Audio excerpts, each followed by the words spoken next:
नमस्कार दोस्तों, स्वागत है आपका न्यूज कर साइंस यूट्यूब चैनल में। आज के इस वीडियो में हम देखने वाले हैं दिल्ली का हिमनद नियंत्रण सिद्धांत। हालांकि इसके ऊपर मैंने पहले वीडियो बनाया था, लेकिन चूंकि किसी आवाज़ ना आने की वजह से मुझे वीडियो दोबारा बनाना पड़ रहा है। तो आइए देखते हैं आज के इस वीडियो में हम देखने वाले हैं दिल्ली का हिमनद नियंत्रण सिद्धांत। इससे पहले मैंने डार्विन का अवतरण सिद्धांत बताया था, आप लोग उसको देख लीजिएगा। दोनों में अंतर क्या है उसकी भी हम चर्चा करेंगे। हालांकि परीक्षा में इससे रिलेटेड काफ़ी प्रश्न पूछे जाते रहे। वन लाइनर प्रश्न में तो यही आता है कि आखिर हिमनद नियंत्रण सिद्धांत किसका है, तो वो सिद्धांत है किसका, दिल्ली का है। और एक अवतरण के ऊपर भी आ जाता है तो वो डार्विन का है। तो दिल्ली का हिमनद नियंत्रण सिद्धांत है जिन्होंने उन्होंने 1915 में दिया था। आप लोग ध्यान रखिएगा, दिल्लीज ग्लेशिएशन कंट्रोल थ्योरी है। तो याद रखिए, ग्लेशियल कंट्रोल थ्योरी किसकी है, तो दिल्ली की है। तो मतलब दिल्ली का हिमनद नियंत्रण सिद्धांत। अब इन्होंने अंतर क्या है दिल्ली और डार्विन में, मेन अंतर में देखने को क्या मिलता है, तो दिल्ली और डार्विन में अंतर क्या मिलेगा वो हम समझेंगे। दरअसल मैं बता दूं कि दिल्ली ने बताया कि समुद्र तल जो होता है वो नीचे खिसकता है, और जो डार्विन ने बताया उन्होंने समुद्र तल को स्थिर माना और भूखंड को ऊपर नीचे किया। मतलब भूखंड को क्या, भूखंड के धसाव पर आधारित था।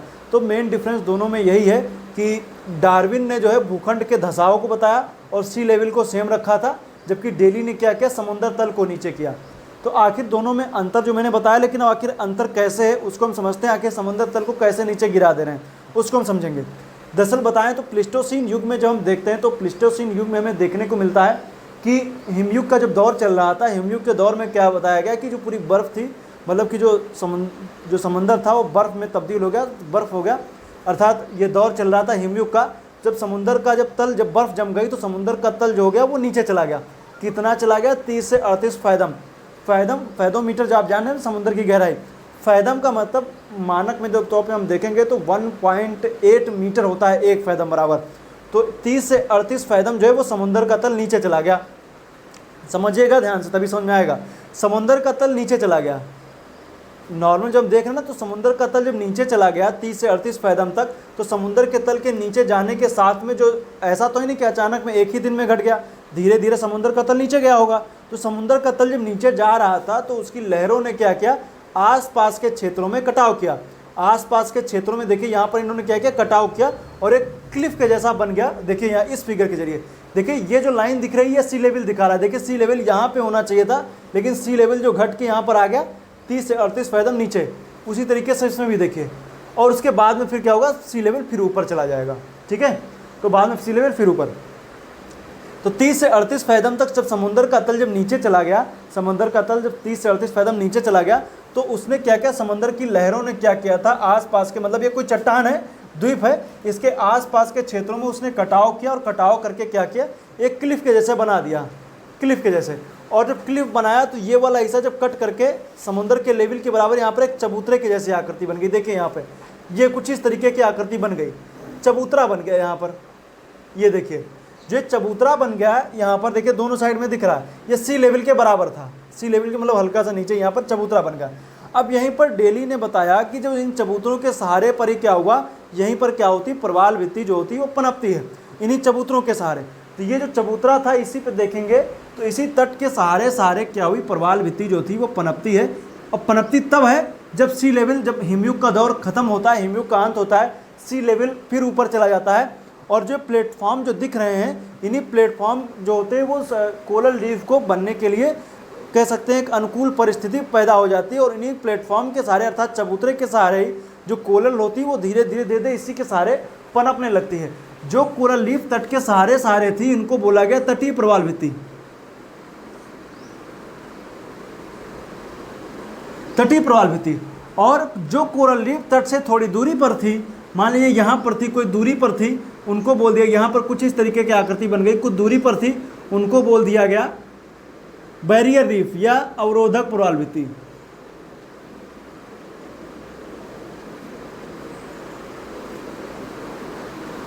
क्या बोला गया, अवरोधक प्रवाल भित्ति बोला गया। पहले जो तट के सहारे थी उसको बोला गया तटीय प्रवाल भित्ति, और जो तट के दूरी पर थी वो थी अवरोधक प्रवाल भित्ति। अवरोधक प्रवाल भित्ति और जो मेन वो भूखंड है उसके बीच का जो क्षेत्र कहलाया उसको बोला गया लैगून। उसको क्या बोल दिया गया, लैगून बोल दिया गया। तो ये देखिए बीच में लैगून है, इधर अवरोधक प्रवाल भित्ति, और ये वाला हिस्सा जो दिख रहा है कोई भूखंड है। तो सी लेवल जब बढ़ा तो इसी की चबूतरे अर्थात इसी प्लेटफॉर्म के सहारे हम जब देखेंगे तो यहाँ पर प्रवाल भित्ति जो होती हैं वो पनपती हैं, और इन्हीं प्लेटफॉर्म के सहारे जब प्रवाल भित्ति पनपती हैं तो जो तट के सहारे थी उनको तटीय, और जो तट से दूर थी उनको बोला गया अवरोधक प्रवाल भित्ति।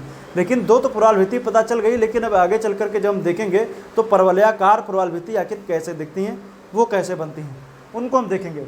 अब इसमें समझें, जैसे मान लीजिए मैंने बताया कि यहाँ पर कोई भूखंड था, इसको कटाव हो रहा था, आसपास प्लेटफॉर्म बने, लेकिन मान लीजिए जैसे कोई भूखंड, कोई छोटा ही भूखंड रहा हो, मान लीजिए इतना कोई भूखंड रहा हो, और जब यहाँ पर लहरें कटाव कर रही थी, पहले सी लेवल कुछ यहाँ से रहा होगा, लेकिन आगे चल करके सी लेवल यहाँ चला गया, तो जो ये वाली 30 से 38 फैदम डिग्री तक नीचे, मतलब 30 से 38 फैदम नीचे चला गया।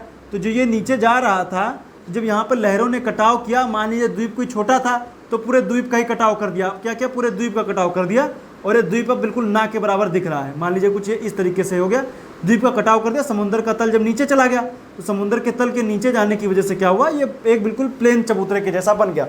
लेकिन जब हिमयुग का दौर खत्म हुआ, तो हिमयुग का दौर जब खत्म हुआ तो सी लेवल जो था वो फिर यहाँ तक आ गया, और चबूतरा तो नीचे ही था।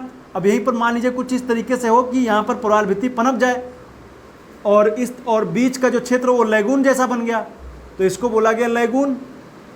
और यहाँ पर मान लीजिए कुछ इस तरीके से, बाकी यहाँ पर क्या हो गया, ये प्रवाल भित्ति बन गई, यहाँ पर पूरे में प्रवाल भित्ति बन गई, और बीच में क्या हो, कुछ इस तरीके से ये बन गया लैगून।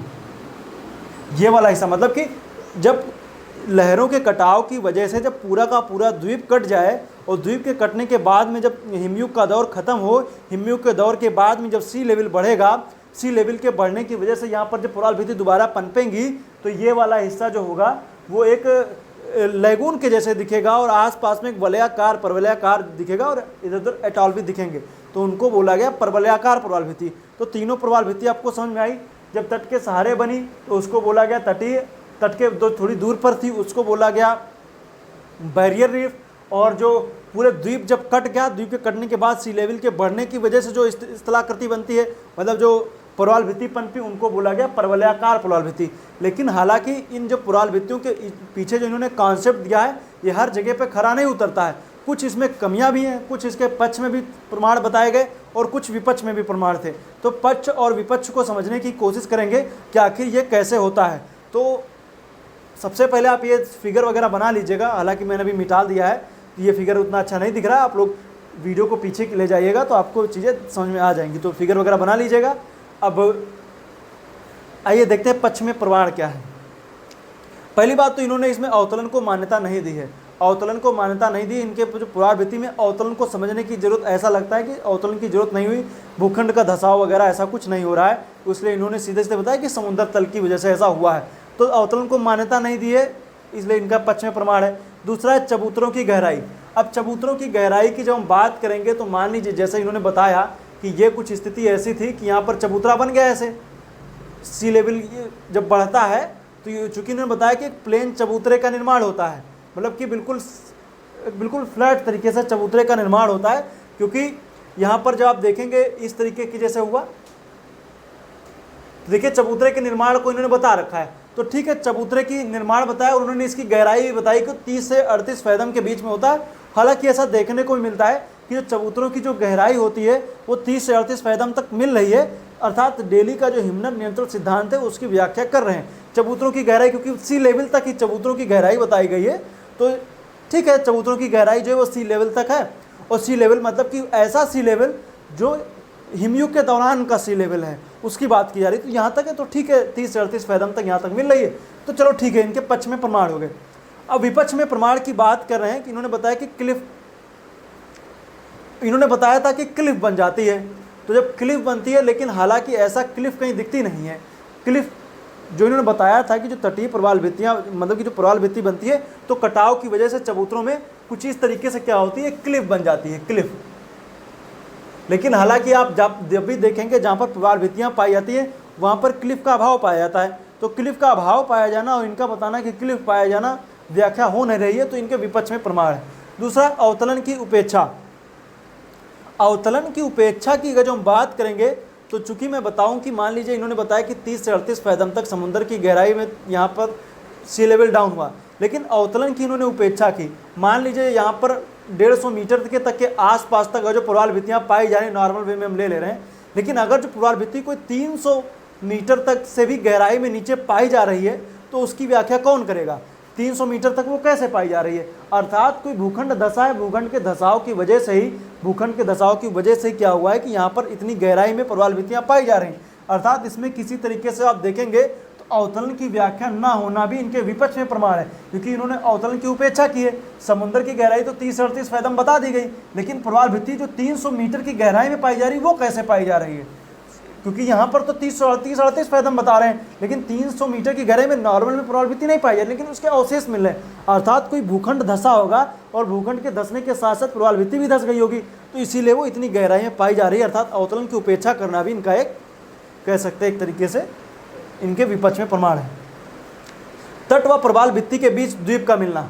अब देखिए, मान लीजिए जैसे मैंने बताया, ये कोई, मान लीजिए जैसे कोई ये कोई चबूतरा हो गया और ये कोई सी लेवल हो गया, और यहाँ पर क्या हो रहा है कि कोई इस तरीके से यहाँ पर प्रवाल भित्ति बनी और ये इस तरीके से कोई, ये मान लीजिए कोई द्वीप है और ये हो गई तटीय प्रवाल, मतलब बैरियर रीफ हो गई, और बैरियर रीफ और इसके बीच में कोई, इस फिगर के जरिए समझिए, इस फिगर के जरिए हम थोड़ा इसको दोबारा बना दे रहे हैं, इसके जरिए समझिए। जैसे मान लीजिए, जैसे मैंने बताया कि इस तरीके से था, अब इसमें यहाँ पर इन्होंने बताया कि इस जगह पर क्या होता था, यहाँ पर बैरियर रीफ बनती थी, यहाँ पर क्या होती थी, बैरियर रीफ बनती थी। अगर जो बैरियर रीफ और इस चबूतरे का निर्माण ही जब लहरों के कटाव की वजह से हुआ है और उसके बाद में प्रवाल भित्ति बनी है, तो यहाँ पे बीच में अगर जो कोई द्वीप मिल रहा है, बैरियर रीफ और भूखंड के बीच में कोई द्वीप अगर जो मिल रहा है, तो द्वीप कहाँ से आया? इस द्वीप कहाँ से आया? क्योंकि यहाँ पर बताया गया कि लहरों ने कटाव कर दिया है, तो लहरों ने कटाव किया तो ये द्वीप कैसे बच गया? इसको भी कट जाना चाहिए था। अर्थात इसमें इन्होंने बताया कि तट व प्रवालों के बीच में द्वीपों का मिलना भी इसकी व्याख्या नहीं कर पा रहा है, क्योंकि बैरियर रीफ के बीच में कोई द्वीप मिल रहा है, तो चबूतरों का जब निर्माण हो गया और कोई स्थलखंड के पास में कोई द्वीप मिल रहा है, तो इसकी व्याख्या नहीं हो पा रही, क्योंकि इन्होंने बताया चबूतरा बन गया, ये पूरा कट चुका था, तो द्वीप कहाँ से आ गया? अर्थात इनके विपक्ष में प्रमाण है। दूसरा है चबूतरों का अधिक विस्तार। अब यहाँ पे बताया गया कि चबूतरों का विस्तार है, लेकिन मान लीजिए कोई चबूतरा 30 से 40 किलोमीटर तक लंबा है, तो सीधी बात है कि वो लहरों की कटाव की वजह से ऐसी सिचुएशन नहीं बन रही, अर्थात वो लहरों की कटाव की वजह से ऐसा नहीं हुआ है, तो वो उनकी व्याख्या नहीं कर पा रहा है कि ये सीधी बात है कि ये लहरों की कटाव की वजह से ऐसी स्थिति नहीं बन सकती कोई चबूतरा 30 से 40 किलोमीटर चौड़ा हो जाए। इसके पीछे हम कह सकते हैं कि इसमें हमें देखना पड़ेगा कि इसके पीछे, इसमें डार्विन का भी सिद्धांत इसमें हम लगाएंगे, दोनों को जब मिक्स करेंगे तब चीज़ें बनेंगी। अब इसमें टेक्टोनिक प्लेट थ्योरी वगैरह भी लगाएंगे और प्लेटों के खिसकने की वजह की जो हम समझेंगे, तब चबूतरों के निर्माण में योगदान मिल सकता है। हमें देखने को मिलेगा कोई चबूतरा बन गया, कोई भूखंड ऊपर उठ गया, चबूतरा बन गया, लेकिन ये किसी तरीके से लहरों की कटाव से 40 किलोमीटर लंबी कोई चबूतरा लहरों की कटाव की वजह से नहीं बन सकता है, तो इसकी व्याख्या नहीं कर पाते, इस वजह से इसको मान्यता यहाँ पर देखेंगे तो इनके विपक्ष में प्रमाण है। चबूतरों का अधिक विस्तार, तो पक्ष और विपक्ष को जब हम देखेंगे तो हमें चीज़ें समझ में आएंगी कि विपक्ष के प्रमाण जो मिल रहे हैं, ये डार्विन के अवतरण के सिद्धांत में ये कह सकते हैं ये चीज़ें मिलती हैं। और अगर जो हम कह सकते हैं एक तरीके से समुद्र के तल को भी घटा लीजिए, और दूसरी तरीके से जब हम देखेंगे तब हम इसमें समुद्र के तल को भी घटाइए और दूसरी तरीके से इसमें अवतरण भी कीजिए, दोनों को जब एक साथ मिला करके पढ़ेंगे तब चीज़ें आपको ज़्यादा अच्छे समझ में आएंगी। और यही डार्विन और दोनों को जब पढ़ेंगे तो लगभग सभी प्रश्नों के आपको उत्तर मिल जाएंगे। क्लिफ का अभाव है, डार्विन ने बताया था, अवतरण की उपेक्षा की गई, नीचे यहाँ पर पाया जाना, सीधी बात है कि किस लिए पाई जा रही, क्योंकि यहाँ पर गहराई में अवतरण हुआ है। तट व प्रवाल के बीच द्वीपों का मिलना, इसकी भी व्याख्या है।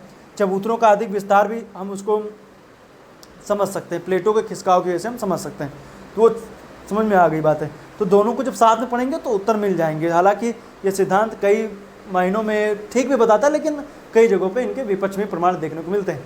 तो नेक्स्ट वीडियो में हम आगे इसी तरीके समुद्र विज्ञान जो होगा, इसमें हम एक टाइड के ऊपर वीडियो बनाएंगे, काफ़ी इंपॉर्टेंट वीडियो होने वाला है टाइड का वीडियो। तो हम ज्वार भांटा के ऊपर बनाएंगे, आखिर ज्वार कैसे आता है, भांटा की स्थिति कैसी होती है, और पूरा एक डायग्राम के जरिए समझाने की कोशिश करेंगे। और उसके साथ में हम आपको पूरा जब बता देंगे तो एक तरीके से कह सकते हैं कॉम्पैक्ट तरीके से आपके पास एक हो जाएगा। सुनामी के ऊपर मैंने वीडियो बना दिया है, आप लोग उसको देख लीजिएगा, सुनामी कैसे आती है उसके ऊपर वीडियो आप देख लीजिएगा। तो ये पूरा कंप्लीट वीडियो हो जाएगा, ओशिनोग्राफी एक कंप्लीट प्लेलिस्ट आपको मिल जाएगी, और आप उसको देख करके अपने जो परीक्षा से रिलेटेड है उसकी तैयारी आप कर सकते हैं। उसी तरीके से मैं एक एक यूनिट खत्म करूँगा, इसके बाद हम क्लाइमेटोलॉजी पे भी आएंगे और हर एक चीज़ बताएंगे आपको। तो इसको आप ज़्यादा अच्छे से आप इसको समझिएगा। और ये डेली का हिमनद नियंत्रण सिद्धांत है, बहुत ज़्यादा इससे प्रश्न आता नहीं, कभी कदार पूछ लिया जाता है। इन डायग्राम के जरिए आप बताएंगे तो आप और अच्छे से अपना नंबर कह सकते हैं एग्जामिनर देने पर मजबूर हो जाएगा। तो आज के लिए फिलहाल इतना ही। वीडियो देखने के लिए पुनः एक बार आपका बहुत बहुत धन्यवाद। अगर इस डेली के हिमनद नियंत्रण सिद्धांत से रिलेटेड आपके मन में कोई क्वेश्चन है तो आप नीचे कमेंट बॉक्स में पूछ सकते हैं। तो आज के लिए इतना ही। एक मर्रे का भी सिद्धांत है, हालांकि आगे मैं उसको बताऊंगा। आज के लिए इतना ही। वीडियो देखने के लिए पुनः एक बार आपका बहुत बहुत धन्यवाद।